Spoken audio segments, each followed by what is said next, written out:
নক্ষত্র, আসামের রত্ন আমরা বিগত 2 দিন আগে হারিয়েছি। ওনার নাম আমরা সবাই জ্ঞাত। আমাদের সম্মুখে উনি ফটো হিসেবে আছেন। উনি জন্মান্তর আমাদের হৃদয়ে থাকবেন। উনি হলেন আমাদের সেই জুবিন গার্গ।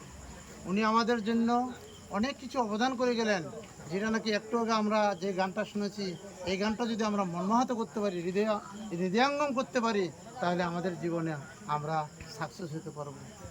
উনি কেবল গায়ক নয়, আমরা জানি উনি গায়ক, কিন্তু গায়ক নয়, শিল্পী। শিল্পী কাকে বলে?